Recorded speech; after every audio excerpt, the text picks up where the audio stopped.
술 접대를 받고도 마신 술값이 100만 원이 안 된다는 이유로 불기소 결정을 내린 검찰을 536만 원 술값으로 접대받은 검사가 3사람이기 때문에 대충 계산해도 각각 100만 원이 훨씬 넘는데 검찰은 그중 두 검사가 마신 술값 96만 2천 원으로 계산했어요.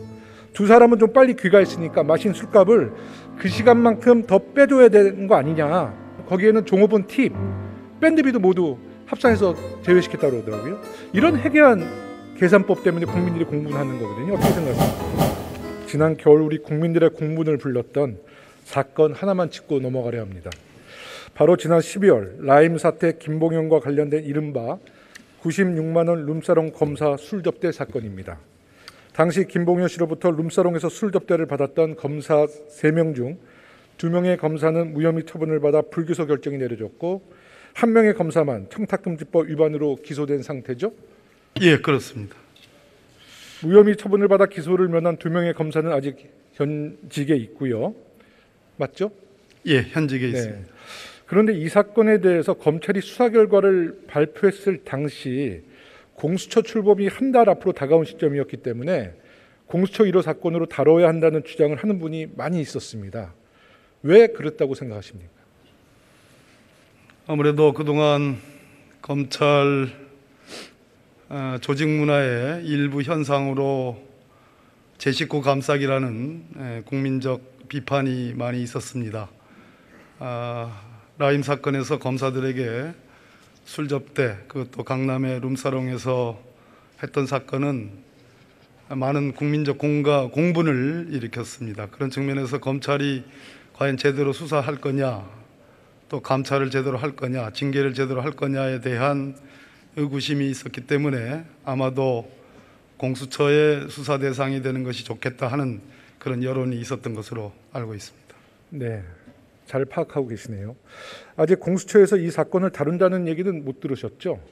네, 아직 못 들었습니다. 만약에 공수처가 수사를 하겠다고 나서면 어떻게 하실 겁니까? 법무부 장관으로서 검찰이 수사에 협조할 수 있도록 지휘하시겠습니까?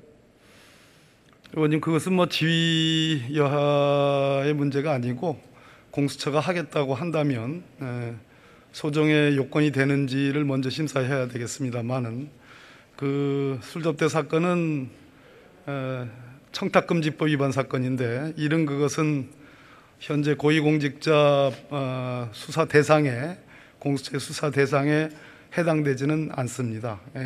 그렇지만 지금 의원님 말씀처럼 엄정하게 하라는 그런 측면에서 당연히 법무부는 당연히 엄정한 측면에 동의하는 그런 입장입니다.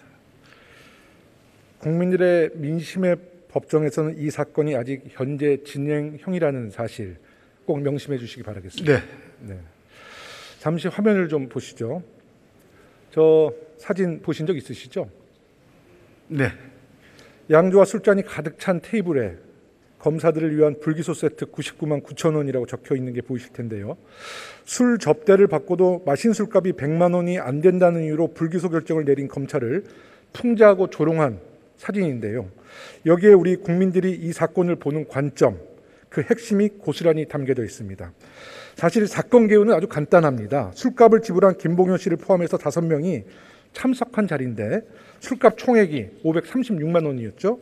536만 원 술값으로 접대받은 검사가 3사람이기 때문에 대충 계산해도 각각 100만 원이 훨씬 넘는데 검찰은 그중 두 검사가 마신 술값 96만 2천 원으로 계산했어요. 두 사람은 좀 빨리 귀가했으니까 마신 술값을 그 시간만큼 더 빼줘야 되는 거 아니냐.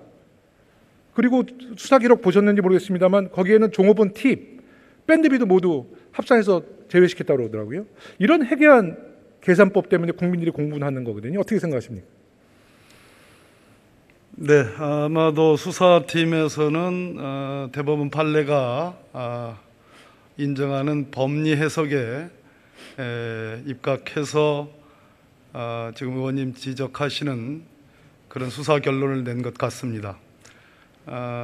그걸 여부를 떠나서 국민적 정서에는 맞지 않는 계산법이 아닌가 하는 생각은 갖고 있습니다만 차제에 법무부에서 할 수 있는 엄정한 조치가 있다면 엄정하게 처리를 할 예정입니다. 게다가 더 기막힌 거는요. 술값을 낸 김봉현 씨까지 접대받은 사람 숫자에 포함시켰다는 거거든요. 이런 논리라면 사람들이 택시비를 낼 때 택시기사도 같이 탔으니까 기사도 택시비를 나눠야 된다는 그런 이야기거든요. 정말 납득이 되지 않죠. 정말 저도 납득이 안 되고 장관님도 이런 계산법이 납득이 되십니까? 의원님 질타를 충분히 이해하고 있습니다. 또 정말 중요한 거는요. 이날 술자리가 어떻게 만들어졌냐는 겁니다. 라임 사태 피의자를 변호하기로 한 특수부 검사 출신 정관 변호사가 김봉현 씨에게 현직 검사들을 좀 알아두면 좋겠다라고 소개해 준 자리였습니다. 만약 이 자리에 검사가 아니라 일반 공무원, 경찰 이렇게 술접대 받았으면 이건 청탁금지법이 아니라 뇌물죄, 알선 술해 혐의로 3명 모두 기소했을 겁니다. 그러지 않습니까? 네, 의원님 지적하시는 아까 그 법리와 관련해서도 아마 적용 법조를 청탁금지법 위반이 아니라 그것은 뇌물의 문제가 아니냐 이런 지적이신 것 같습니다. 상당 부분 공감이 가는 측면이 있습니다. 그 우리나라 공직자 사회가 가장 공정해야 되는데요. 검사가 연루된 사건과 일반 공무원이 연루된 사건이 특히 향응 제공 관련된 사건은 판이하게 다른다는 겁니다. 검사 관련된 사건은 다 쪼개기로 계산하고요.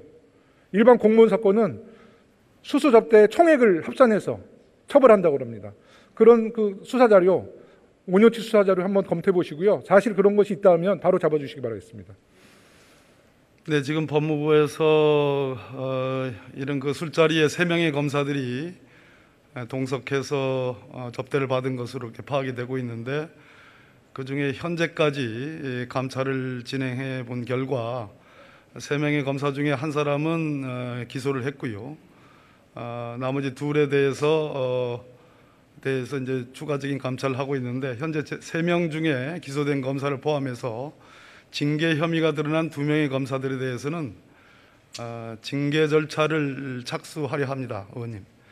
그런 측면에서 오늘 우리 김영우 의원님의 질타에 대해서 충분히 공감하고 국민 정서와 관련해서도 거기에 부응하는 그러한 조치를 취하겠습니다. 네, 지켜보겠습니다.